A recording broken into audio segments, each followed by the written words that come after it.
كنتم تعملون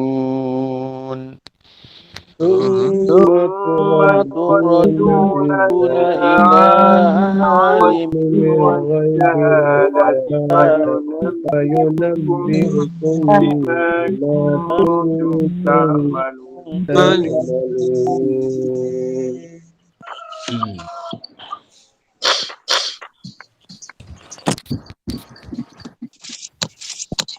Baik, minta tolong tutup mikrofon ni sebelum start ni. Qul innal mauta allazi tafirruna minhu, katakanlah sesungguhnya kematian yang kamu mahu lari daripadanya, yakni mahu mengelak supaya tidak mati, maka sesungguhnya dia akan menemui kamu, iaitu kamu akan mati juga. Summa turadduna, kemudian kamu akan dikembalikan kepada alimil ghaibi wasyahadah, kepada Allah yang mengetahui perkara ghaib dan perkara yang nyata. Maka dia akan menjelaskan kepada kamu, menerangkan kepada kamu apa yang telah kamu lakukan, iaitu semasa hidup di dunia. Para jemaah dirahmati Allah, tajuk kematian ni tajuk yang kalau kita kata tak ada siapa pun yang suka ataupun gembira untuk mendengarnya, sebab kematian dianggap sebagai pemutus segala kelazatan nikmat di dunia. Bahkan Nabi SAW menyuruh kita supaya akthiru min zikri hazimil ladzat, yakni al-maut. Perbanyakkanlah mengingati perkara yang memutuskan segala kelazatan, iaitu kematian. Kita digalakkan, dianjurkan untuk banyak mengingati mati. Mungkin ada setengah salah faham, dia kata kalau banyak ingat mati, hidup kita akan mundur, kita akan jadi tak bersungguh-sungguh bekerja, ataupun kita jadi hidup dalam sentiasa takut ingat kepada mati. Tak, sebenarnya bila kita banyak ingat kepada mati, menjadikan hidup kita lebih terkawal dan kita lebih sentiasa bersedia. Khususnya kita bertaubat, membanyakkan amalan soleh sebagai bekal untuk kita bertemu dengan Allah. Jadi kematian sebenarnya bukanlah pengakhiran bagi kehidupan. Kita hidup, selepas ni kita hidup lagi, cuma hidup di alam barzakh. Bila mati, kita berpindah ke alam lain, alam barzakh. Baik, sekarang ni kita nak tengok apa itu ta'rif bagi al-maut, kematian. Jadi mati-mati yang kita sebut dalam bahasa Melayu asalnya daripada perkataan mata yamutu mautun. Asalnya bahasa Arab. Jadi dalam bahasa Melayu tak tahulah perkataan apa yang asal digunakan untuk mati. Tapi kalau kita dengar cerita-cerita Melayu lama, tapi bunyi kasar lah. Mati tu dia guna perkataan apa dia? M-A-M-P-U-S. Mampus. Dia kata orang tu dah mampus. Memang bunyi kasar lah. Tapi betul bahasa Melayu lama, mati tu mampus. Tapi dalam bahasa Arab, itulah. Bahasa Arab, mata yamutu. Jadi kita kata mati. Jadi asalnya perkataan al-maut. Baik, al-maut, dia lawan dia adalah al-hayatu, kehidupan. Lawan kepada mati adalah hidup. Lawan kepada hidup adalah mati. Baik, kita tahu hidup ni maknanya benda yang bergerak. Sebab itu dalam bahasa Arab, ular tu juga disebut al-hayyah. Sebab dia bergerak. Mati adalah benda yang kaku, yang tidak bergerak. Dalam bahasa Arab, al-maut itu asalnya adalah dengan maksud yang as-sakinah, yang tenang dan diam. Yang diam, tidak bergerak. Setiap yang diam dianggap ianya mati. Orang Arab mengatakan matatin naru mautan. Api itu sudah benar-benar mati. Ini api itu sudah padam. Api yang menyala bila sudah padam, tidak menyala, maka dikatakan dia sudah mati. Ataupun mata al-harru wal bard.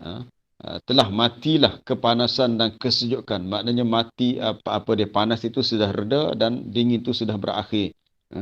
Jadi mati juga kalau baca dalam contohnya dalam tafsir contohnya banyak dalam Quran banyak disebut tentang kematian. Ayat kedua dalam surah Al-Mulk, allazi khalaqal mauta wal hayata liyabluwakum ayyukum ahsanu amala. Dialah Allah yang telah menciptakan kematian dan kehidupan untuk menguji kamu siapakah di antara kamu yang lebih baik amalannya.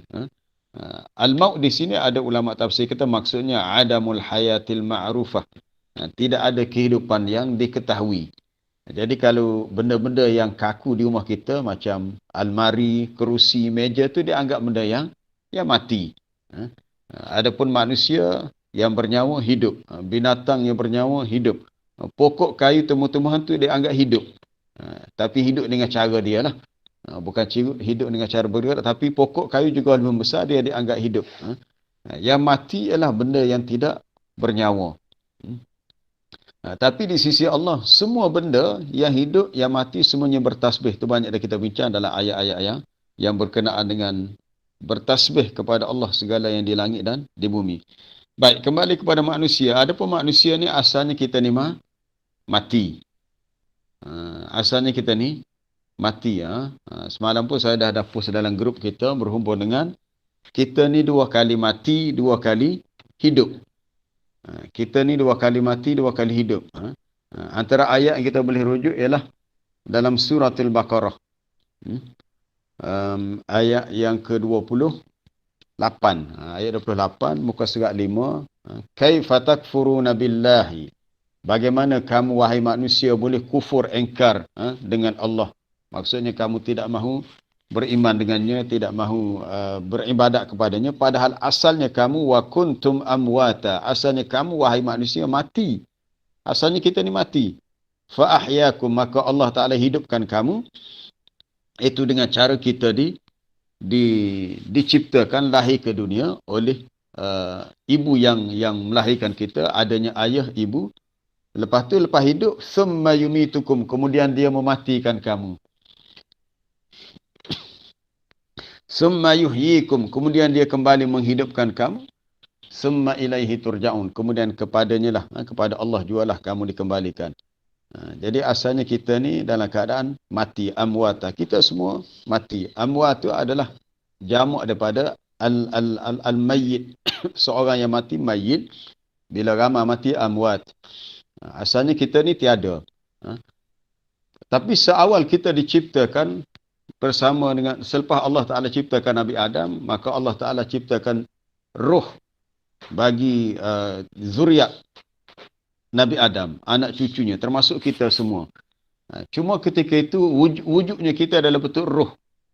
Maka dikatakan belum wujudnya kehidupan sebab roh belum bercantum dengan jasad. Setelah Allah Ta'ala ciptakan jasad dan ditiupkan roh, maka bermulalah kehidupan yang asalnya mati. Jadi hidup kita ni adalah fasa yang kedua, peringkat yang kedua. Lepas ni kita akan mati, kita dikebumikan. Banyak dalam Quran sebut perkara ini. Allazi ahsana kulla syai'in khalaqahu wa bada'a khalqal insani min tin. Itu dalam surah As-Sajdah. Dialah Allah yang memperelokkan segala makhluk yang dia ciptakan dan dia memulakan penciptaan manusia daripada tanah. Ini tanah bercampur dengan air. Summa sawwahu wa nafakha fihi min ruhi. Kemudian disempurnakan kejadian manusia dan ditiupkan ruh. Ruh yang Allah Ta'ala ciptakan untuk hidupnya manusia tu. Jadi bila ditiupkan ruh, berakhirlah fasa pertama kematian, yang asalnya mati, kemudian hiduplah kita. Min ayyi syai'in khalaqahu min nutfatin khalaqahu faqaddarah thumma as-sabila yassarah thumma amatahu faakbarah. Daripada apakah manusia diciptakan? Itu daripada nutfah. Nutfah ni air benih, air mani bercampur lelaki dan perempuan. Kemudian dia menentukan kejadian manusia, kemudian dipermudahkan untuk jalan keluar, iaitu keluar daripada kandungan ibunya. Kemudian setelah hidup dalam tempoh yang Allah Ta'ala tentukan, jangka hayat seseorang manusia, thumma amatahu, kemudian manusia itu dimatikan. Fa'akbarah, maka dia pun dikuburkan. Jadi mati ni dah terlalu banyak disebut dalam Quran. Terlalu banyak. Perkara yang sangat dekat dengan realiti kehidupan kita di dunia. Yang Allah Ta'ala tidak jadikan satu makhluk pun yang hidup dalam kalangan makhluk yang hidup di dunia ini kecuali semuanya mati. Wa ma min dabbatin fil ardi wala ta'irin yatiru bijanahihi illa umamun amsalukum. Tidak ada seekor binatang pun yang hidup melata di atas muka bumi, termasuklah burung yang terbang di udara, melainkan semua makhluk itu adalah golongan makhluk yang seperti kamu. Maksud seperti kamu, manusiakah, binatangkah, burungkah, mereka melalui proses kehidupan yang sama. Hidup, diberi rezeki, kadang-kadang sakit, dan akhirnya mati. Mengalami proses daripada muda, akhirnya tua. Jadi semua ini akan dilalui oleh manusia. Kemudian kita lihat hidup mati ini adalah ujian. Tadi saya dah baca ayat yang kedua surah Al-Mulk. Allah Ta'ala jadikan kita ni asalnya mati, kemudian kita hidup, kemudian kita mati pula. Jadi wujudnya mati hidup ni tujuannya untuk diuji. Untuk kita diuji, liyabluwakum, untuk dia menguji kamu, siapakah di antara kamu yang ahsana, liyabluwakum ayyukum ahsanu amala, yang lebih baik amalannya.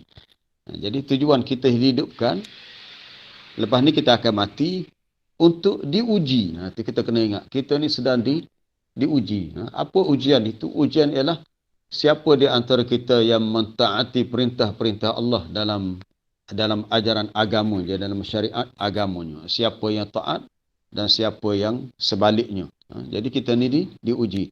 Begitu juga Allah Ta'ala jadikan segala nikmat atas dunia ni dan segala perhiasan juga untuk diuji. Inna ja'alna ma'alal ardi zinatan laha linabluwahum ayyuhum ahsanu amala. Itu ayat di awal suratul Kahfi. Kami jadikan segala yang ada di atas muka bumi sebagai zinatallah, perhiasan, segala perhiasan untuk mereka itu manusia diuji siapakah yang lebih baik amalan.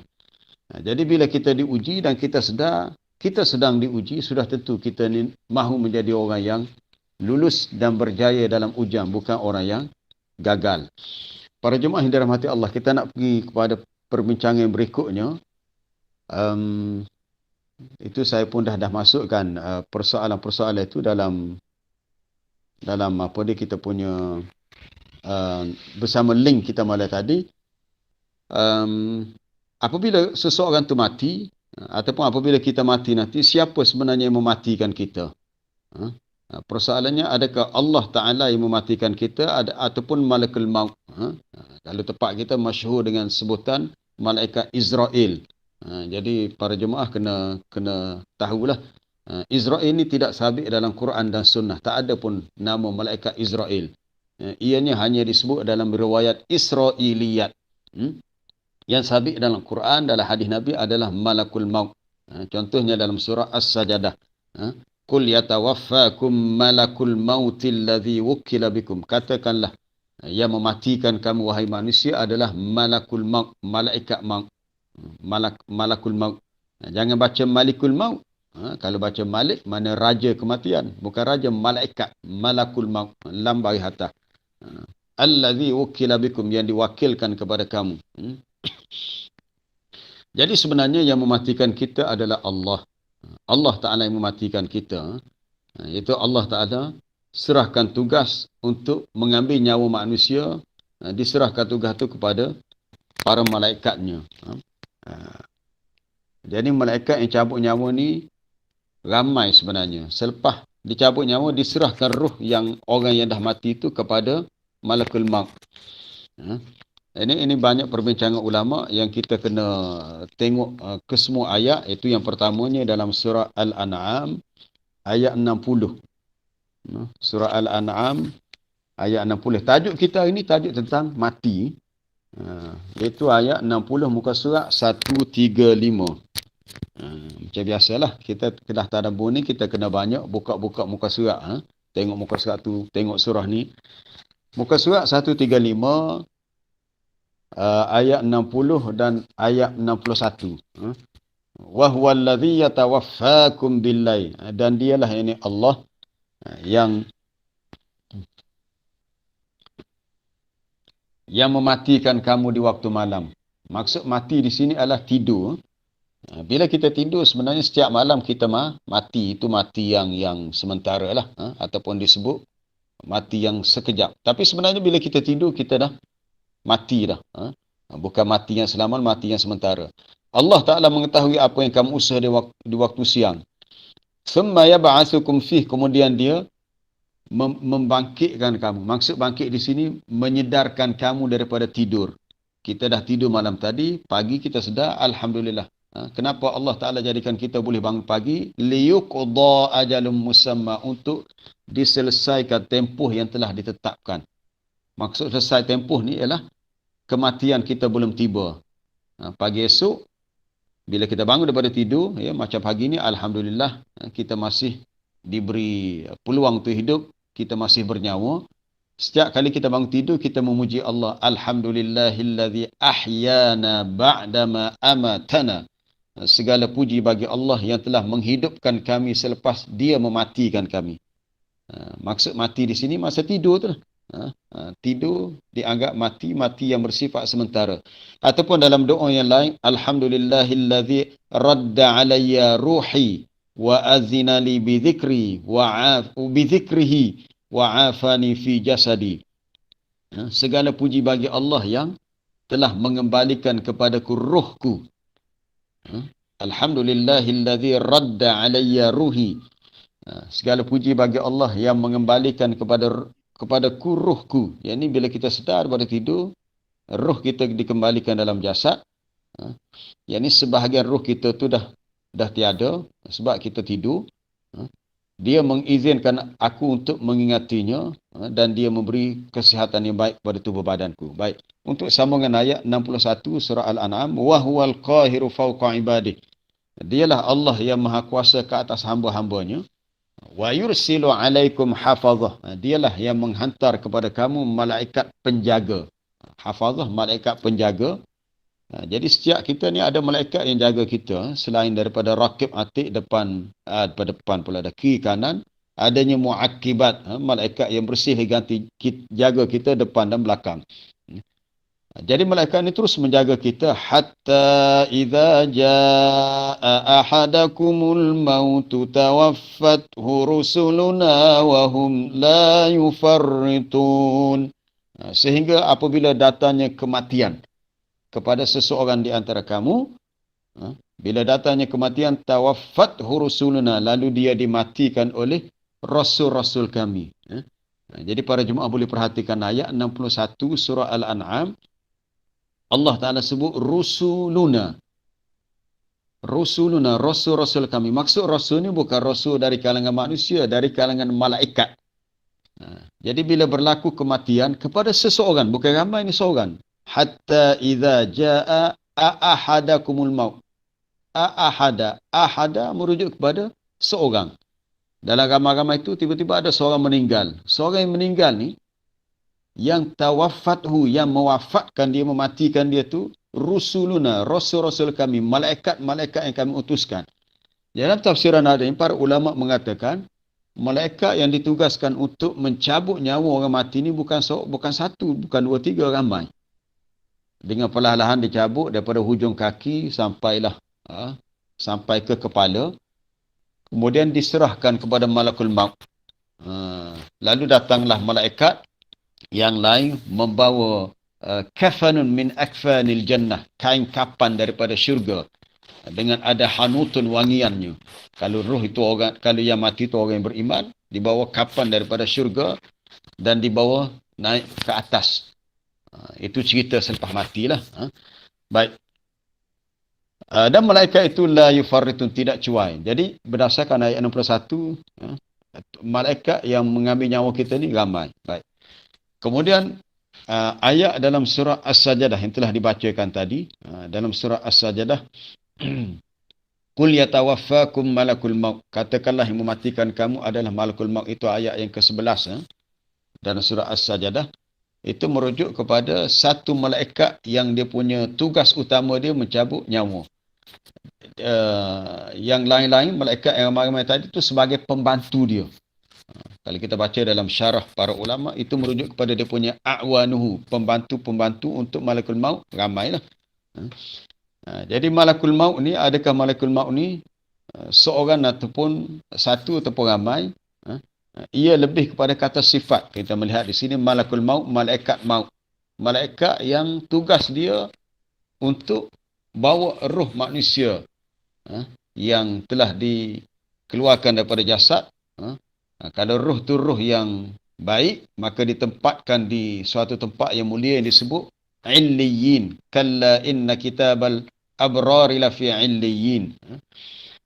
Kemudian kalau roh tu roh yang fajir ataupun roh orang yang kafir, yang fasik, maka akan diambil dengan cara yang kasar, dengan cara yang menyakitkan dan diletakkan di tempat yang paling rendah dalam di bumi yang paling rendah yang disebut sijin. Kalla inna kitabal fujjari lafi sijin. Baik.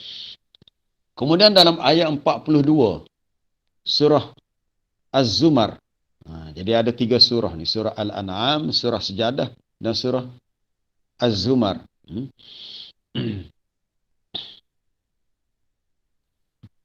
Ayat 42 muka surat 463. Muka surat 463 surah Az-Zumar yang berbunyi Allahu yatawaffal anfusa hina mautiha. Allah Ta'ala dialah yang memegang nyawa manusia ataupun yang mewafatkan manusia ketika saat kematiannya. Hina mautiha. Termasuklah wallati lam tamut fi manamiha. Termasuklah nyawa seseorang yang belum mati, yakni ketika dia tidur. Jadi masa kita tidur, sebahagian roh kita tu ditahan. Siapa yang menahannya? Allah. Allahu yatawaffal anfusa hina mautiha wallati lam tamut fi manamiha. Ketika seseorang tu mati, Allah Ta'ala yang tahan roh itu, termasuklah orang yang tidur, Allah Ta'ala yang menahannya. Fayumsikul lati qada 'alaihal maut. Maka dia menahan roh yang telah ditentukan kematian. Dia menahan nyawa orang yang telah ditetapkan kematiannya. Roh tadi ditahan. Maksudnya kalau ditahan semasa tidur, maknanya kita kata roh tu tak akan kembali kepada jasad, orang tu akan mati. Ini yang kita dengar kes orang yang meninggal ketika tidur. Dia tidur, pagi esok bila nak dikejutkan, tengok-tengok dah mati dah. Tak tahu pukul berapa mati. Tapi mati ketika tidur ni banyak berlaku. Ada kes-kes yang di mana seseorang tu mati ketika tidur. Maknanya semasa dia tidur, roh dia ditahan dan tidak dapat dikembalikan ke jasadnya. Adapun yang masih hidup, wa yursilul ukhra ila ajalin musamma. Lalu Allah Ta'ala lepaskan roh-roh yang lain. Maksudnya yang belum sampai masa kematiannya, dilepaskan lalu dikembali kepada jasadnya dan akhirnya waktu pagi dia bangun semula. Jadi semasa kita tidur, roh kita ditahan. Ada orang yang terus ditahan sehingga mati, ada yang dilepaskan rohnya dan kembali hidup. Itu boleh rujuk dalam ayat 42 surah Az-Zumar. Jadi di sini ada 2 kematian. Al-wafatul kubra, mati yang besar, dan al-wafatul sughra, mati yang kecil. Mati yang besar maknanya roh kita diambil secara keseluruhan daripada jasad. Tak ada apalah, matilah. Adapun roh kita ditahan separuh sahaja semasa kita tidur dan dikembalikan sebahagian yang lain apabila kita bangun di waktu pagi. Para jemaah yang dirahmati Allah, bila berbicara bab kematian, dah disebut tadi, kullu nafsin dha'iqatul maut. Setiap yang bernyawa akan merasai kematian. Setiap yang bernyawa akan merasai kematian. Kalau sesiapa yang dah tengok klip video yang dihantar dalam grup kita, grup Cinta Ilah Quran, ada seorang ustaz ataupun tuan guru daripada Fatani, dalam kuliah dia tu dia beritahu mati-mati ni, bila kita mati gap sekejap, tak ada gapo dah, lepas tu kita dah berada di alam lain dah. Mati ni cepat sangat. Bila berlaku kematian, maka beralihlah kita ke alam yang lain. Kita nak mengelak, nak lari, memang tak boleh lah. Baik, kita lihat perkataan kedua dalam ayat ke-8 yang kita nak tadabbur untuk pagi ini, iaitu perkataan tafirruna, mati yang kamu mahu lari daripadanya. Kenapa manusia mahu lari daripada kematian? Secara tabiinya, secara fitrahnya, asalnya manusia ni tidak suka kepada mati. Tidak suka kepada mati. Kita ni kalau tak disebabkan kita rasa letih dah penat, mungkin kita tak nak tidur. Tapi tak boleh. Itu menjadi sunnatullah. Bila kita dah penat, letih, kita mengantuk, kita kena rehat, kita kena tidur. Bahkan dia menjadi suatu nikmat. Begitulah orang-orang yang beriman, setelah mereka mati, kematian ni menjadi suatu kerehatan bagi mereka. Sebab bila dah mati, tak ada apa dah. Orang mati dia tak wajib nak puasa, nak solat, tak ada apa dah. Tak ada ibadat. Ibadat ni semasa hidup. Sebab itu Nabi sebut, manusia ni, idza matal insan, bila matinya seorang manusia atau bila matinya anak Adam, in qata'a amaluhu illa min salas, terputuslah amalannya.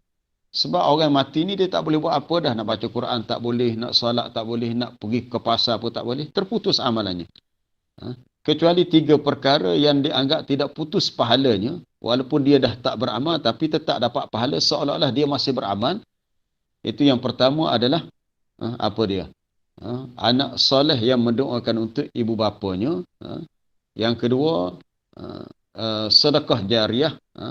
Kalau si mati tu dahulu pernah sedekah dalam bentuk wakaf, maka dia akan terus dapat pahala walaupun dia dah mati. Maknanya pahalanya berterusan, seolah-olah dia masih melakukan amalan sedekah.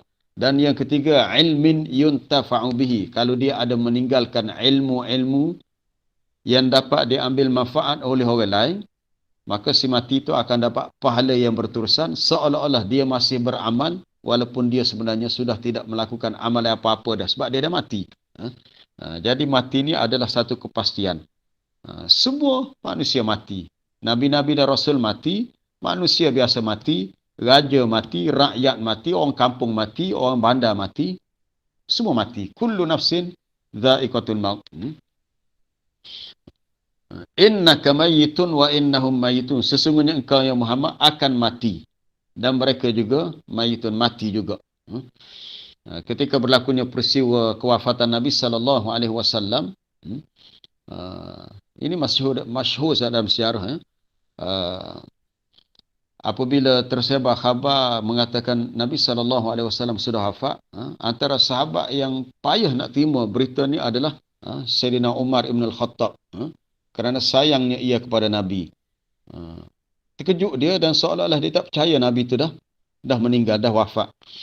Lalu bangunlah Sayyidina Abu Bakar As-Siddiq radhiyallahu anhu untuk menenangkan keadaan. Katanya, kata Abu Bakar, man kana ya'budu Muhammadan fa inna Muhammadan qad mat wa man kana ya'budu Allah fa inna Allah hayyul la yamut.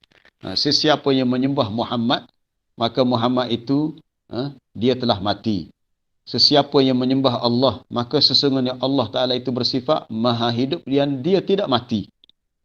Allah Ta'ala itu hayyun, hidup, la yamut, dia tidak mati.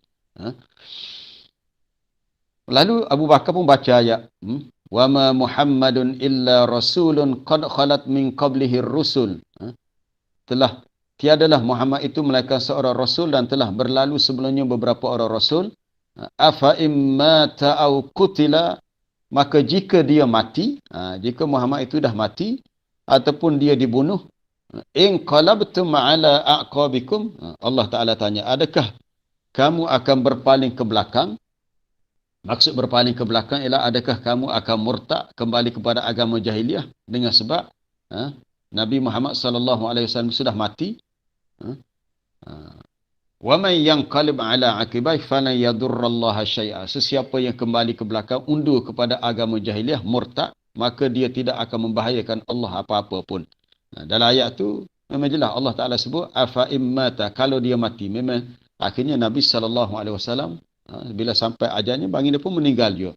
Jadi bila Abu Bakar baca ayat ni, terkejutlah Umar. Dia kata seolah-olah aku belum pernah mendengar dan membaca ayat ni. Padahal ayat tu dah lama diturunkan dan dah ada dalam Quran itu, dalam surah Ali Imran. Tidak ada seorang manusia pun sebenarnya yang bersifat kekal. Wa ma ja'alna li basharin min qablikal khuld. Tidak kami jadikan seorang manusia pun yang hidup sebelum ini bersifat kekal. Afa im mitta fahumul khalidun. Adakah jika engkau ya Muhammad, engkau sudah wafat, sudah mati, maka mereka itu kekal? Jawapannya semua manusia mati. Jadi tinggalnya kita kena bersedia, tu aja. Kita kena bersedia. Kalau bukan disebabkan dakwah Rasul dan Quran yang Nabi bawa, kita tak tahu. Lepas kita mati ni kita nak pergi mana kita ni? Orang Kelantan kata tak tahu. Ke mana kita nak pergi? Nak pergi mana kita ni? Orang Kelantan ni kalau tak ada sabdu tak jadi. Nak pergi mana kita ni? Ke mana kita nak pergi? Kita tak tahu.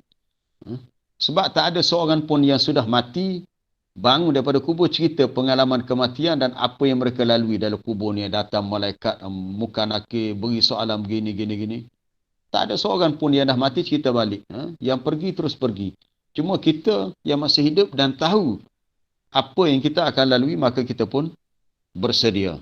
Para jemaah yang dirahmati Allah. Sebenarnya kematian kita ni dah ditentukan seawal kita diciptakan dalam perut ibu kita. Setelah berlalu beberapa minggu, Allah Ta'ala hantar malaikat untuk tulis 4 perkara.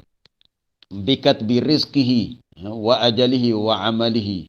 Syaqiyun aw sa'idun. Untuk ditulis, pertamanya rezeki si anak yang akan lahir ni, berapa kadar rezekinya. Kemudian ditulis ajalnya. Maksud ajal ni tempoh jangka hayat dia. Berapa lama dia akan hidup? 60 tahun, 70 tahun. Bila sampai masa, matilah dia. Kerana telah ditentukan ajalnya. Ditulis juga amalannya. Adakah dia golongan yang syaqiyun aw sa'idun, yang celaka atau yang bahagia. Ini ada dalam hadis Sahih Bukhari daripada Abdullah bin Mas'ud. Jadi salah satu yang telah ditulis ialah ajal. Tempoh kehidupan kita berapa lama, bila dah sampai masanya, maka matilah kita semua. Adapun sebab-sebab kematian, itu ketentuan Allah Ta'ala juga. Ada orang yang mati kerana mungkin kemalangan, mungkin dengan sebab kebakaran, mungkin dengan sebab penyakit yang berat. Mungkin kadang-kadang tak ada sebab pun. Kita tengok orang tu sihat, okey je. Semalam jumpa elok aja, boleh sembang-sembang di kedai kopi. Hari ni dengar-dengar, dia dah mati dah. Maknanya kadang-kadang berlakunya kematian mengejut.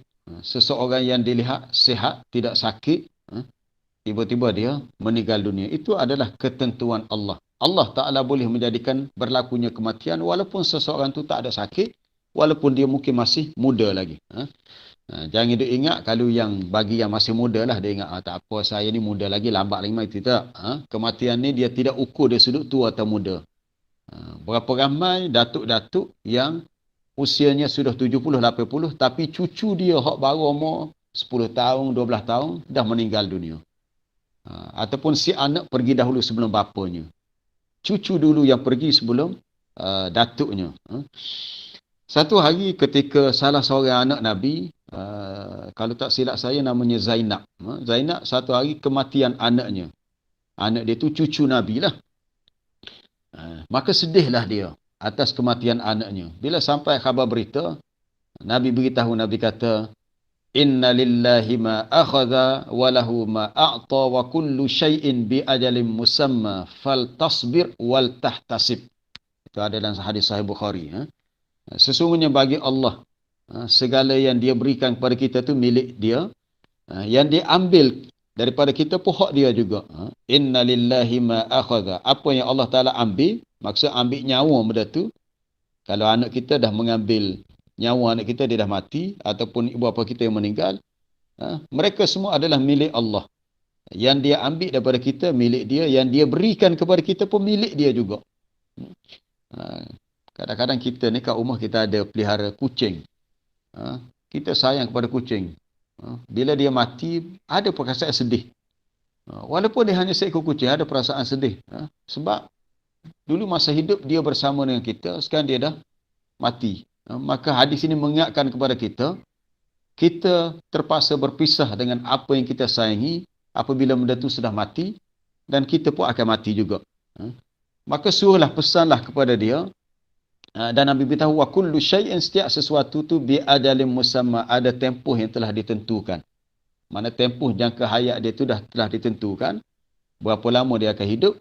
Maka suruhlah dia sabar dan menahan diri atas musibah ini. Sebesar-besar musibah yang dilalui oleh manusia adalah al-maut, kematian. Kematian. Sebab tu kita diajar apabila kita mendapat musibah, tak kiralah musibah tu sama ada rasa takut, rasa lapar, wa naqsim minal amwali wal anfusi wath thamarat, kekurangan jiwa raga dan juga buah-buahan. Maksud jiwa raga ialah seorang demi seorang ahli keluarga kita meninggal, dah ramai yang mati, ataupun rezeki kita sedikit demi sedikit ditarik contohnya, maka kita kena sabar. Wa basyiris sabirin, berilah khabar gembira kepada orang-orang yang sabar, orang yang apabila mereka ditimpa musibah, alladzina idza asabatuhum musibah, lalu mereka berkata inna lillahi wa inna ilaihi rajiun. Ini dipanggil kalimah al-istirja'u, kalimah untuk mengingatkan kita bahawa kita akan kembali kepada Allah, sebab kita ni adalah milik dia. Inna lillah, kita ni adalah milik Allah, kepunyaan dia, dan kita semua akan kembali kepadanya. Sampai masa kita akan balik semula kepadanya, ataupun disebut kembali ke rahmatullah. Tadi disebut perkataan lari, tafirruna, lari. Dalam ayat 78 surah An-Nisa, apabila Allah Ta'ala menyebut ada sebahagian manusia yang takut untuk ke medan peperangan sebab takut mati, maka Allah Ta'ala mengingatkan aynama takunu yudrikkumul maut walau kuntum fi burujim musyayyadah. Di mana sahaja kamu berada, kamu akan dicapai oleh kematian. Yudriku daripada adraka yudriku, maknanya tak boleh mengelak. Al-maut, kematian tu akan sampai juga walaupun kamu berada dalam burujin, dalam sebuah benteng yang sangat kukuh, tebal setara mana, tinggi macam mana sekalipun benteng atau binaan itu, malakul maut boleh masuk. Malaikat yang ditugaskan untuk mencabut nyawa akan sampai juga, sampai masa akan mati juga. Kematian tu tak diketahui waktunya. Betul, kita tak tahu. Kalau kita tahu macam mana hidup kita, mungkin kita akan rasa tenang. Kalau kita tahu, yalah, bila kita akan mati, ialah kita akan bersedialah, tapi kita tak tahu bila kita akan mati. Itu salah satu anak kunci perkara gaib di sisi Allah. Hanya dia sahaja yang tahu tentang kematian hambanya. Si hamba tu tak tahu. Dalam ayat di akhir suratul Luqman, kita ambil sikit lah. Wa ma tadri nafsun bi ayyi ardin tamut. Ada 5 anak kunci perkara gaib. Para jemaah boleh rujuk ayat 34, ayat akhir suratul Luqman. Salah satunya adalah seseorang tu tidak tahu bi ayyi ardin tamut, di bumi mana dia akan mati. Di bumi mana maksudnya di tempat mana dia akan mati. Mungkin kita kalau kita orang Kelantan, kita duduk di Kota Baru, inilah tempat kita, kediaman kita, rumah kita. Tapi kita mati di mana kita tak tahu. Ada setengah tu meninggal di tempat lain dan dikebumikan di tempat lain. Sebab kita tak tahu di mana kita mati. Beberapa bulan lepas ada seorang pelajar Malaysia yang pergi ke Mesir, pelajar perempuan. Bila dia sampai di Mesir, sampai di Kairah, dia terlalu penat, letih, lalu meninggal dunia. Tak sempat masuk belajar universiti, mati dah. Jadi dia pergi ke sana semata-mata untuk mati di sana. Sebab Allah Ta'ala dah tentukan ajal kematian dia di sana, di Mesir. Walaupun dia bertahun-tahun dah hidup di Malaysia. Kalau kita tengok di musim haji ramai para jemaah daripada Malaysia, bahkan daripada negara lain di dunia yang meninggal di Mekah, yang meninggal di Madinah. Mereka hidup di Malaysia, tapi Allah Ta'ala takdirkan kematian mereka, kubur mereka di sana. Dan kita sendiri pun tak tahu kita mati di mana.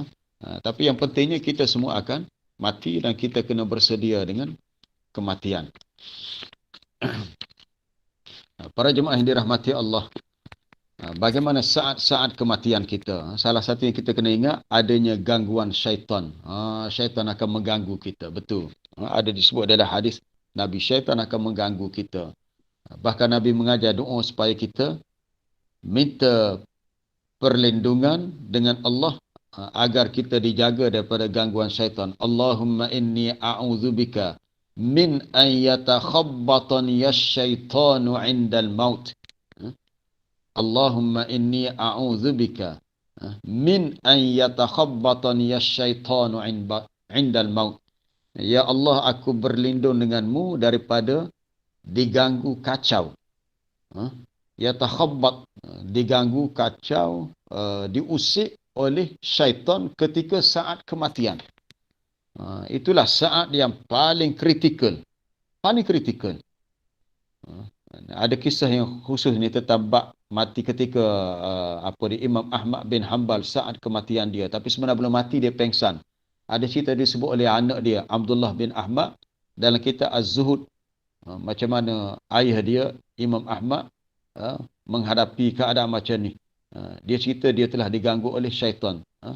Tapi sebenarnya lepas tu dia belum mati lagi lah. Cuma dalam keadaan dia yang kita kata sangat cemas. Jadi situasinya dua. Ada orang yang mati dengan baik.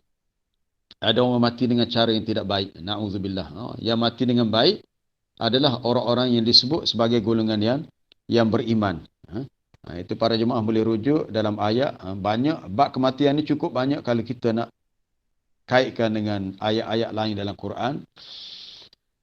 Iaitu dalam surah An-Nahlu, muka surat 270. 270. Kita lihat pada ayat yang ke-32. Muka surat 270. Cepat masa dah dekat 720 dah. Muka surat 270 ayat 32.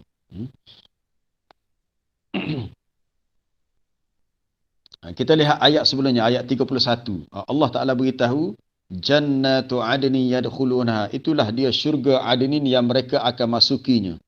Siapa mereka itu? Itu al-muttaqin, orang-orang yang bertakwa.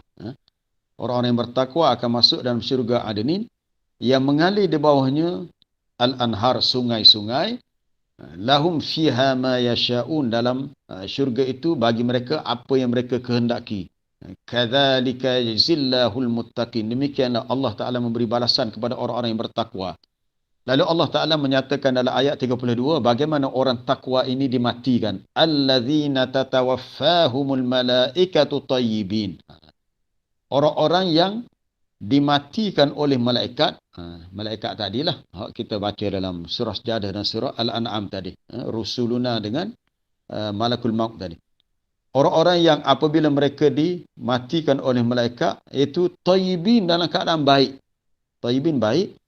Lalu malaikat itu berkata, Salamun alaikum, subhanallah. Sejahtera ke atas kamu. Malaikat memberi ucapan salam, sejahtera ke atas kamu, selamatlah kamu. Lalu udkhulul jannah, masuklah kamu dalam syurga, bima kuntum ta'malun, dengan sebab apa yang kamu lakukan. Maknanya masa dimatikan tu, orang yang mati tu dah dapat khabar gembira akan menjadi ahli syurga. Siapa yang beritahu? Malaikat yang mencabut nyawanya. Itu satu khabar gembira. Kita tak nak panjang sebab kalau nak tafsir ayat itu panjang cerita. Kita nak ambil sikit-sikit untuk kita faham. Ini keadaan orang yang bertakwa mati dengan cara yang baik. Kemudian kita lihat dalam surah Fussilat. Dalam surah Fussilat, muka surat 480, ayat 30-31. Ayat 30. Surah Fussilat dalam juzuk yang ke-24, muka surat 480. Ini ayat ni berbicara tentang kematian juga. Bermula dengan ayat 30 tu. Innal ladzina qalu rabbuna Allah. Sesungguhnya orang-orang yang berkata Tuhan kami Allah. Orang yang beriman dengan Allah. Thummastaqamu, kemudian mereka istiqamah. Maksud istiqamah ialah mereka tetap pendirian dengan iman dan amalan soleh mereka. Nescaya tatanazzalu alaihimul malaikah, akan turunlah para malaikat kepada mereka. Dalam tafsir disebut maksud turun malaikat ni turun saat kematian. Semasa sampai ajal seseorang, turunlah malaikat yang ramai. Lalu malaikat itu berkata, alla takhafu wa la tahzanu. Janganlah kamu merasa takut, janganlah kamu bersedih. Wahai orang yang akan berpisah dengan dunia, jangan kamu merasa takut, jangan rasa sedih. Apa maksud takut? Dalam tafsir disebut jangan takut dengan apa yang akan dilalui lepas ni. Sebab tu bila orang sebut bab mati ni, dia kata takut kepada mati atau takut kepada apa selepas kematian. Maka kita jawab dua-dua sekali kita takut. Kita takut mati kita ni setara mana kesakitan yang kita akan tanggung. Dan apa yang kita akan lalui lepas mati pun kita takut juga. Sebab kita tidak tahu nasib kita. Tapi malaikat ni pujuk kita, Allah takut, tak usah takutlah, malaikat kata. Yang ni selepas kematian jangan kamu takut, kamu akan melalui keadaan yang baik dan membahagiakan. Wala tahzanu, jangan kamu sedih. Maksud sedih, jangan sedih kerana berpisah dengan keluarga, dengan harta benda, dengan semualah. Wa abshiru bil jannah, dan bergembiralah kamu dengan syurga yang dijanjikan kepada kamu. Para jemaah yang dirahmati Allah, maknanya kita semua akan mati dan kita tidak boleh mengelak daripadanya. Dalam surah Qaf ayat 19. Surah Qaf ni surah yang berada dalam juzuk yang ke-27. Tidak, akhir juzuk 26. Akhir juzuk 26, muka surat 519. Waja'at sakratul mauti bil haqq dzalika ma kunta minhu tahid. Datanglah sakratul maut dengan cara yang sebenarnya. Waja'at sakratul mauti bil haqq. Datanglah sakratul maut. Rupa-rupanya mati ni dia ada sakarat. Apa dia sakarat? Sakrah, kemabukan. Mabuk. Itu orang yang nak mati ni dia berada dalam keadaan macam separuh hilang ingatan. Orang Kelantan kata tak khabar gapo, khabar tak khabar, dia dah keadaan. Kalau kita baca sejarah ketika wafatnya Nabi SAW, sebenarnya Nabi demam, beberapa hari Nabi demam. Ada ahli sejarah kata kesan daripada masa di Khaybar itu dia makan daging kambing ke apa yang telah dimasukkan racun oleh seorang musuh. Jadi kena juga. Dia banyak riwayat cerita tu, ada setengah cerita tu Nabi sempat berhenti sebab daging tu bercakap jangan makan aku. Ada riwayat lain, hak cerita lain pula Nabi makan. Kesan racun tu akan menyebabkan sebelum Nabi SAW wafat, dia demam. Beberapa hari demam akhirnya meninggal. Jadi sebelum dia meninggal, dalam riwayat itu sebut, Aisyah radhiyallahu anha ambil kain yang lembap basah dan sapu pada dahi Nabi. Dan Aisyah kata, aku sendiri mengambil tangan Nabi untuk disapu. Nabi nak gerakkan sendiri, tangan dia tak boleh, dia tak larat dah. Aisyah sendiri ambil tangan Nabi, sapu pada wajah Nabi. Tidak boleh kata nak ambil berkat tangan Nabi. Tapi Nabi sendiri sapu tak boleh. Lalu Aisyah kata dia mendengar Nabi beritahu, innalil mauti sakarat. Bagi kematian itu ada sakarat, kemabukan. Innalil mauti sakarat. Nabi sebut begitu. Innalil maut, bagi kematian itu ada sakarat. Dan betul lah apa yang Nabi sebut. Sebab dalam Quran pun disebut begitu. Dalam ayat 19 surah Qaf tadi. Waja'at sakratul mauti bil haqq. Dzalika ma kunta minhu tahid. Itulah perkara yang kamu cuba mengelak. Nak mengelak tak boleh. Siapa masa akan mati juga. Itulah pentingnya para jemaah kita sentiasa mengulang baca doa. Allahumma hawwin alaina fi sakaratil maut. Ya Allah, hawwin, ringankanlah, mudahkanlah untuk kami menghadapi sakaratil maut. Untuk menghadapi sakaratil maut. Tak kiralah mati kita macam mana keadaan pun, supaya kita diberi keringanan ataupun diberi kita kata rasa tenang. InsyaAllah kalau kita bersedia, Allah Ta'ala akan memberikan kemudahan kepada kita. Sebagaimana yang kita baca dalam surah surah Al-Waqi'ah. Surah Waqi'ah di bahagian akhir tu ada cerita tentang kematian. Falaula idza balagatil hulqum wa antum hina idzin tanzurun. Muka surat 537. Bermula daripada ayat 83 sehinggalah ke akhir surah. Mengapakah ketika nyawa sudah sampai ke halkum, iaitu kamu tidak boleh menahan kematian. Wa antum hina idzin tanzurun, dan kamu wahai manusia ketika itu melihatnya. Orang yang nak mati ni lihat dah. Saat ajal dia dah tiba dah. Kami lebih dekat kepada kamu tetapi kamu tidak melihatnya. Falaula in kuntum ghaira madinin. Jika kamu ni, wahai manusia, golongan yang tidak akan diberi pembalasan di akhirat. Tarji'unaha. Kalau kamu mampu, kamu kembalikan semula ruh itu. Ambil semula ruh yang telah dikeluarkan tu, masukkan semula. Tak ada siapa yang boleh buat. Ruh ni bila malaikat dah cabut, habislah, tak ada lah. Kalau kita pergi ke pasar, pergi cari pasar, nak beli apa? Saya nak beli nyawa, nak beli ruh. Mana ada? Nyawa-nyawa ruh ni tak boleh dibuat. Tak ada doktor pakar perubatan yang boleh cipta nyawa, boleh cipta ruh. Tak ada kilang yang boleh mencipta ruh. Ruh ni adalah rahsia Allah. Dia yang menciptakan ruh. Maka sekiranya orang yang mati itu in kana minal muqarrabin, orang yang dekat dengan Allah. Muqarrab, orang yang dihampirkan kerana dia menjaga imannya dan amalan solehnya. Lalu dikatakan kepadanya farauhun wa raihanun wa jannatu na'im. Apabila dicabut nyawa dia akan diberi rauhun, dalam tafsir kata istirahat, diberi kerehatan dan diberi kedamaian dan diberi syurga yang penuh dengan nikmat. Alhamdulillah. Wa amma in kana min ashabil yamin, jika orang yang mati itu golongan kanan. Golongan kanan ni golongan yang bertuah jugalah, golongan yang akan terima buku amanah sebelah tangan kanan. Kedudukan dia rendah sikit daripada golongan muqarrabin. Muqarrabin lebih tinggi. Maka golongan kanan itu dikatakan fasalamul laka min ashabil yamin. Sejahteralah bagi kamu wahai golongan kanan. Dan yang paling rugi adalah wa amma in kana minal mukadzibin ad-dallin. Adapun sekiranya yang mati itu golongan yang mendustakan, golongan yang sesat, ni orang-orang yang kafir, yang fasik, yang engkar, maka mereka mendapat nuzul, mendapat hidangan daripada air yang sangat panas. Dalam kubur lagi mereka dah mendapat azabnya. Na'udzubillah min zalik. Para jemaah yang dirahmati Allah.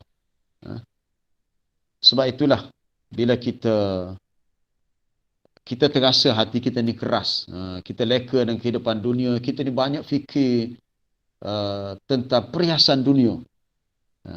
Kalau ada duit lebih sikit, tak habis-habis kita fikir apa lagi kita nak, maka kita pujuklah hati kita untuk ingat kepada mati. Kadang-kadang Nabi mengajar kepada kita, apa dia? Zuru al-kubura. Asalnya dulu peringkat awal Nabi larang sahabat ziarah kubur. Memang Nabi larang sebab zaman jahiliah banyak perkara-perkara khurafat yang berkaitan dengan kubur, puja kubur, semua banyak berlaku zaman jahiliah. Maka Nabi kata kuntu nahaitukum an ziyaratil kubur. Dahulu aku pernah melarang kamu ziarah kubur. Adapun sekarang ni bila Nabi lihat para sahabat dah kuat imannya, dah faham Islam, Nabi kata aku galakkan kamu untuk menziarahinya. Zuru al-kubur, ziarah kubur, fa innaha tudzakirukum al-maut, kerana dia mengingatkan kamu kepada kematian atau mengingatkan kamu kepada alam akhirat. Kita pun ingat satu masa kita pun akan mati. Hari ini kita melihat kematian orang lain. Dan satu masa nanti kita akan mati dan kita akan dimasukkan dalam kubur pun juga. Jadi cuma itulah harapan kita, semoga kubur kita menjadi salah satu taman daripada taman-taman syurga. Seawal kita dimasuk dalam kubur, Allah Ta'ala bagi kepada kita suatu nikmat yang disebut dalam hadis Sahih Muslim daripada Al-Barra' bin Azib. Orang beriman dalam kubur, selamat daripada azab kubur, selamat daripada fitnah kubur. Bahkan kuburnya akan diluaskan maddal barsat, sejauh mata memandang, dan akan diberi cahaya dalam kuburnya. Cahaya itu daripada iman dan amalan soleh. Itu yang kita akan lalui selepas kematian. Itu dah masuk tajuk lain dah lah. Jadi tajuk kita hari ini tentang mati, yang manusia cuba lari tetapi kita tidak boleh lari. Kita tetap akan mati, dan kita berdoa kepada Allah supaya kita diberi husnul khatimah. Husnul khatimah maknanya kesudahan hidup yang terbaik. Kerana amalan kita dikira dengan penyudahnya. Ada hadis menyebut innamal a'mal bil khawatim. Sesungguhnya amalan itu dikira dengan penutupnya. Ini kalau kita mati dalam keadaan kita melakukan amalan yang baik, yang soleh, insya-Allah itu adalah petanda yang baik. Semoga Allah Ta'ala rezekikan kepada kita husnul khatimah. Amin. Semoga Allah Ta'ala beri kepada kita kematian yang baik, yang kita akan merasa bahagia selepasnya untuk selama-lamanya. Cuma kita bersedia daripada sekarang sebelum kita berdepan dengan saat yang kita tak boleh nak undur balik dah. Kan? Kita tak boleh nak undur balik dah. Walaupun sesaat. Kita biasa baca dalam surah Al-Munafikun. Di akhir surah Al-Munafikun ni sebagai penutup dah 7.5 dah. Di akhir surah Al-Munafikun, Allah Ta'ala menganjurkan kepada kita, menggalakkan kita membanyakkan sedekah. Wa anfiqu mimma razaqnakum min qabli an ya'tiya ahadakumul maut. Dan belanjakanlah sebahagian apa yang kami rezekikan sebelum datangnya kematian kepada seseorang di antara kamu. Sebelum mati, sedekahlah. Allah Ta'ala suruh kita bersedekah. Kerana bila dah mati, ataupun bila dah sampai kematian, فَيَقُولَ رَبِّ لَوْلَا أَخَّرْتَنِي إِلَىٰ أَجَلٍ قَرِيبٍ فَأَصَّدَّقَ وَأَكُن مِّنَ الصَّالِحِينَ. Lalu orang yang nak mati itu berkata, wahai Tuhanku, kenapakah tidak ditangguhkan ajal kematianku kepada suatu tempoh yang sedikit lagi, ajal yang qarib. Bagilah peluang aku hidup 1 jam lagi ke, kalau 1 hari itu lama sangat, berapa jam. Sebab aku nak fa'as-sadaqah, aku nak bersedekah. Dan aku mahu menjadi orang-orang yang soleh. Apa jawapan tegas daripada Allah sebagai penutup surah tu?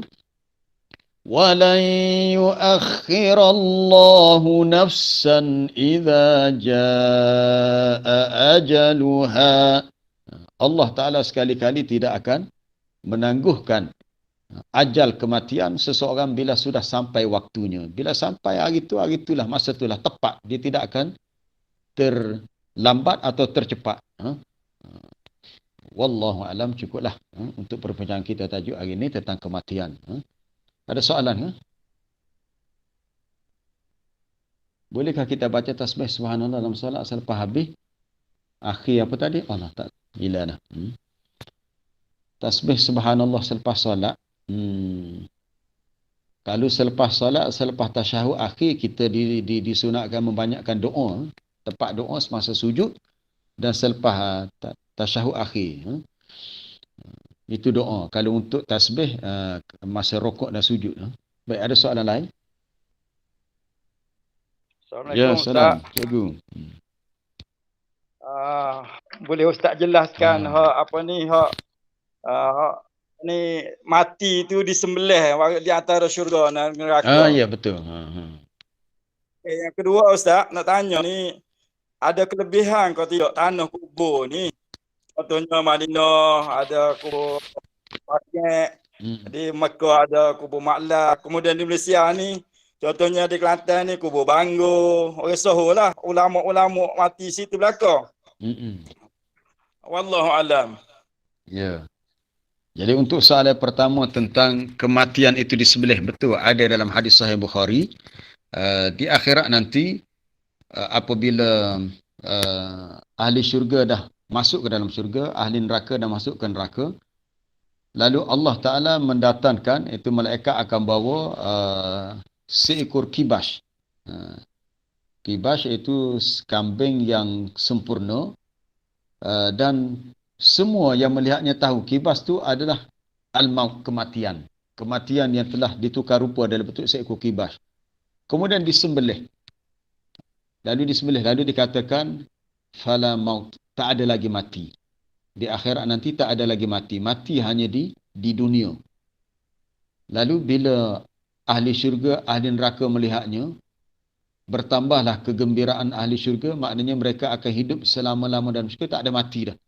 Maka bertambah sedih dan menderitalah ahli neraka, sebab mereka tahu mereka terseksa selama-lamanya, tak ada lagi mati dalam neraka. Jadi didatangkan dalam bentuk kibas, disembelih, menyatakan tak ada lagi mati. Dan itu telah disebut dalam surah Ad-Dukhan. Di akhir surah Ad-Dukhan, ahli syurga ni la yazuquna fiha al-mauta illa al-mautatal ula. Mereka tidak merasai dalam syurga itu kematian kecuali mati yang pertama semasa di dunia. Baik, untuk soalan kedua, tentang fadilat kelebihan tanah kubur. Kalau betul, kalau mati di Madinah, dia ada kelebihan. Begitu juga mati di Mekah. Tapi yang lebih afdal adalah di Madinah. Sebab dia ada hadis yang khusus. Yang Nabi sebut, kalau seseorang tu mampu untuk mati di Madinah, maka falyamut fiha. Berusahalah untuk mati di Madinah. Tapi sahabat dia tahu tentang hadis ni. Tapi oleh kerana para sahabat melihat kepentingan dakwah itu lebih besar, maka ada sebahagian sahabat terpaksa keluar daripada Madinah untuk tujuan dakwah. Maka ada sebahagian sahabat seperti Amr bin Al-As. Amr meninggal di Mesir, dia tidak mati di Madinah. Abu Ayyub Al-Ansari meninggal di Istanbul. Sekarang ini dipanggil Istanbul, kota Konstantinopel. Pergi ke sana sebab untuk tujuan berdakwah.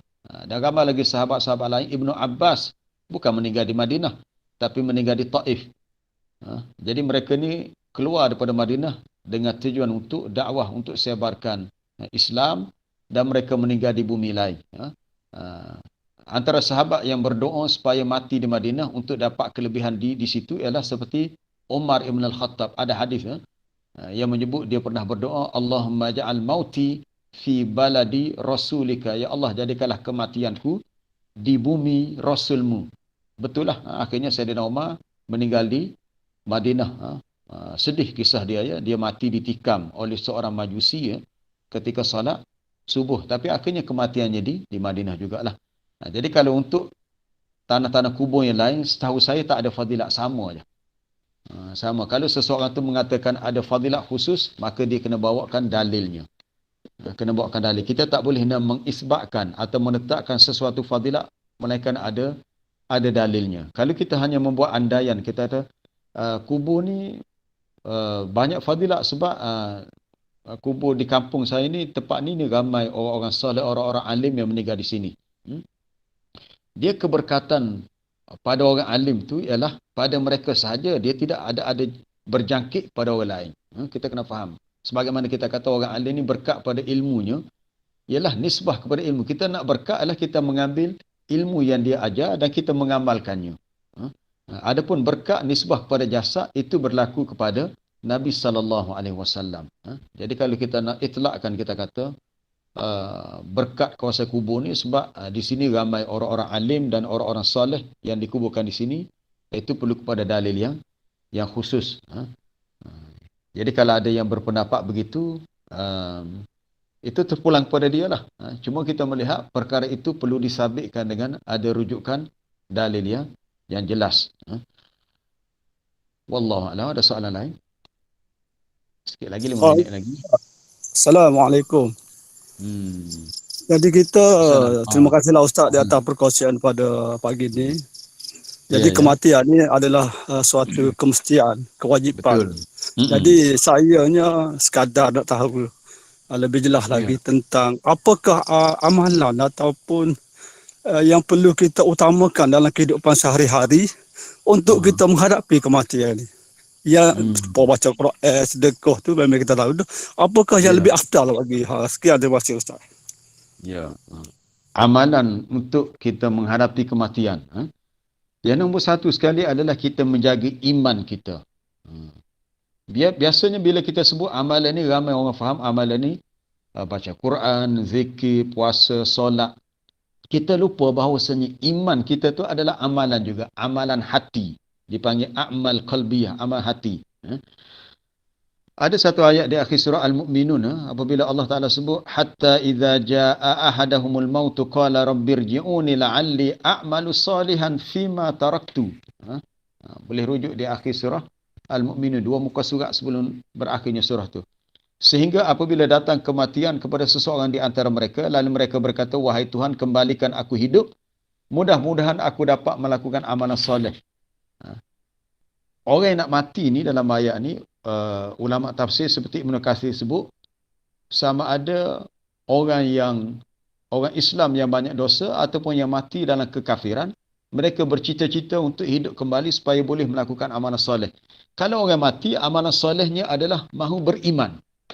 Mereka mahu beriman, mahu mengucap 2 kalimah syahadah, meyakini Allah Ta'ala dan semua rukun-rukun iman tadilah. Adapun orang-orang Islam, mereka nak bertaubat sebab taubat adalah amalan soleh. Dan mereka nak melakukan amalan-amalan lain sama ada yang fardu yang sunat. Itu amalan soleh. Jadi yang amalan yang utama, kita alhamdulillah kita dah beriman, kita adalah Muslim, orang Islam, alhamdulillah. Tinggal lagi kita kena jaga iman kita dan kita kena jaga Islam kita. Cara nak jaga adalah dua saja, melalui ilmu dan amalan. Itulah pentingnya kita belajar sebab kita nak upgrade, kita nak tingkatkan keimanan kita supaya terus teguh dan mantap supaya iman kita boleh dijaga. Kemudian amalan-amalan lain kita kena jaga, hak utama sekali solat lah. Sebab solat ni amalan yang rutin setiap hari, 5 waktu kita solat. Kita jaga solat kita dengan cara yang paling baik.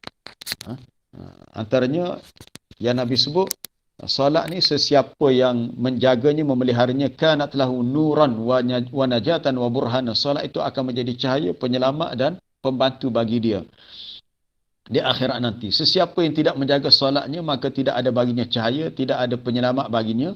Bahkan di akhirat dia akan dikumpulkan bersama dengan Fir'aun, Qarun, Haman dan Umayyah bin Khalaf. Ini kalau orang tidak solat. Jadi perkara yang penting untuk kita jaga dalam hidup kita, jaga solat kita. Nombor satu, jaga solat kita. Sebab selepas kita mati, perkara pertama yang kita akan dihisap di akhirat nanti ialah inna awwala ma yuhasabu bihi al-'abdu min 'amalihi yaumal qiyamah as-salatu. Sesungguhnya amalan pertama yang akan dihisap, yang akan dihitung di akhirat nanti ialah solat. Solat kita. Jadi itulah yang saya boleh ringkaskan untuk soalan jawapan bagi soalan tadi, iaitu pertama kita menjaga iman kita dan kita menjaga solat kita, dan kesempurnaan amalan ini boleh dilakukan dengan dua cara, itu kita sentiasa belajar dan kita sentiasa istiqamah dalam beramal. Wallahu alam. Ada lagi soalan lain? Baca subhanallah selepas akhir suratul waqiah, ya boleh, boleh, tak ada masalah, boleh. Itu sebagai jawab kepada perintah fasabbih bismi rabbikal azim. Assalamualaikum Ustaz.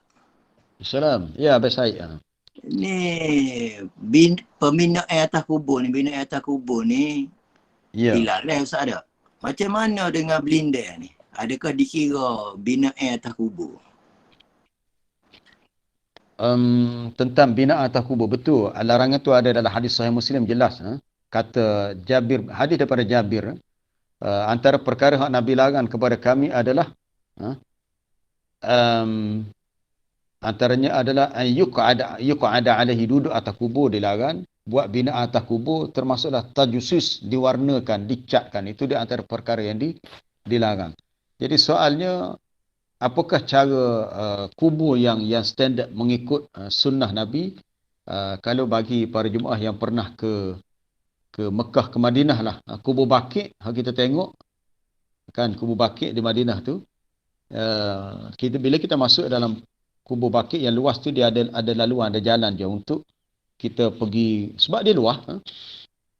Dia setiap orang tu bila dikebumikan, dia ada dua je tanda batu, di kepala dan di kaki. Ada pun hak lain-lain tu, hak kita panggil di bahasa Kelantan panggil belindan, dia punya tepi dia tu. Itu asalnya la yushra', tak disuruh dalam agama. Tu termasuk, saya melihat masuk dalam bab membuat binaan. Tak perlu. Cuma yang muskil tempat kita ni, orang kita dia kata, kalau tak buat belindan, tak tulis nama, nanti beberapa tahun lepas ni kita nak ziarah kubur, tak tahu kubur duduk mana dah lah. Ini silap. Ni tolong betulkan salah faham kita. Bila kita ziarah kubur, kita tak perlu nak ziarah secara ta'yin. Kita nak ziarah kubur tuk kita. Tak perlu, sebab ziarah orang mati tak sama dengan ziarah orang hidup. Kita kalau ziarah hidup, kita naik atas rumah, jumpa dia, kemudian dia buat air minum. Tapi ziarah orang mati, bukan soal kita duduk dekat. Kalau Kelantan kata duduk dekat, cokoh tepi kubur dia. Tak semestinya. Memadai kita berada di tepi tanah perkuburan ataupun di pagar kubur tu. Kita duduk sekitar, kita menyampaikan salam, membacakan doa. Assalamualaikum ahlad diyari minal mu'minin. Kemudian kita doakan Allahumma ghafir li ahli al-kubur warhamhum wa'afihim wa'fu anhum wasi' mudkhalahum. Doa ziarah kubur. Dan tidak perlu untuk kita, kalau nak ziarah kubur tuk kita, ayah kita yang telah meninggal, kita duduk dekat dengan kubur, tak semestinya. Ini sebab timbul salah faham itu yang kita buat blender itu, sebab nak tulis nama duk mana. Ia termasuk suatu binaan yang tak Tak diperlukan. Bahkan memang dilarang pun dengan tegas. Dalam hadis yang disebut oleh Ali bin Abi Talib, hadis dan Sahih Muslim juga, bila Nabi hantar seorang sahabat nama Abul Hayyaj Al-Asadi, Nabi hantar Sayyidina Ali hantar Abul Hayyaj, dia kata, aku hantar kamu untuk berdakwah. Kalau kamu jumpa perkampungan orang Islam, beritahu Nabi larang kepada kamu, Nabi larang kepada kita semua, iaitu Nabi kata, alla tada'a qabran musyrifan illa sawaitahu wala suratan illa tamastahu. Dua perkara Nabi kata, dua perkara yang Ali beritahu kepada Abul Hayyaj. Ali beritahu ni dia ambil daripada Nabi juga. Janganlah kamu biarkan mana-mana kubur yang musyrifan, yang ditinggikan binaan, melainkan ianya perlu diratakan. Tak boleh buat binaan atas kubur. Ini satu pesanan yang jelas kalau kita lihat hadis itu dalam Sahih Muslim. Dan jangan dibiarkan mana-mana surah gambar. Gambar ni ada ulama kata dalam bentuk timsal, patung, melainkan perlu dimusnahkan. Tak boleh ada patung-patung benda yang bernyawa. Patung manusia ke apa. Tapi nombor satunya, qabran musyrifan, kubur yang ditinggikan binaan, kecuali perlu diratakan. Cukup selepas dikebumikan, tanah bagi kubur tu ditinggikan sedikit. Ditinggikan, lepas tu buat batu penanda, batu kita panggil batu nisan tu. Letak di kepala kaki mana orang tahu di sini ada kubur. Cukup. Dan sebaiknya si mati tu diletakkan jenazah dia di kawasan tanah perkuburan bersama dengan orang lain supaya orang tahu ini kubur. Jangan letakkan bersendirian, terasing. Sebab apa? Sebab takut satu masa nanti orang tak tahu di situ ada kubur dan orang yang melalui tempat tu telah langkah dan pijak. Sebab kita dilarang langkah kubur, tak boleh. Langkah kubur, duduk atas kubur pun dilarang.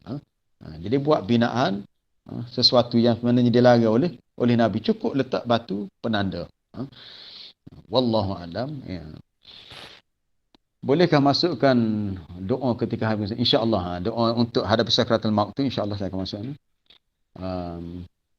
Hilang dah. Soalan bertulis tak sempat nak baca. Tak apalah, saya akan jawab lepas ni. Kita berhenti setakat tu, kita pun dah lewat dah. InsyaAllah semoga Allah Ta'ala memberi lebih kefahaman kepada kita tentang hakikat kehidupan kita di dunia yang kita sedar. Hidup kita ni hanya sementara. Kita hanya menghitung hari yang kita pun tak tahu berapa hari lagi. Sebagai penutupnya, ada satu hadis yang diriwayatkan oleh Imam Tirmizi, Nabi kata, a'maru ummati baina as-sittina was-sab'in. Umur umat aku ni, Nabi kata, antara 60 hingga 70. Umur umat aku antara 60 hingga 70. Kalau umur kita dah melepasi 60, maka beringatlah. Nabi kata umur umat aku kebanyakannya antara 60, 70. Kalau yang dapat lebih 70, 80 tu, itu dah satu bonus yang special itu. Tapi majoritinya 60, 70. Jadi bersedialah untuk suatu hari yang kita akan dipanggil untuk bertemu dengan Allah, iaitu hari kita akan dimatikan. Wallahu alam. Subhanakallah bihamdika asyhadu an la ilaha illa anta astaghfiruka wa atubu ilaik. Wa sallallahu wasallama ala nabiyyina Muhammadin wa ala alihi wa sahbihi. Alhamdulillahi rabbil alamin. Assalamualaikum warahmatullahi wabarakatuh. Waalaikumsalam warahmatullahi wabarakatuh. Assalamualaikum Ustaz. Terima kasih. Terima kasih Ustaz. Terima kasih. Syukran Ustaz. Syukran. Terima kasih banyak Ustaz. Alhamdulillah. Assalamualaikum Ustaz. Terima kasih. Assalamualaikum. Terima kasih Ustaz. Terima kasih banyak-banyak. Assalamualaikum Ustaz. Terima kasih Ustaz.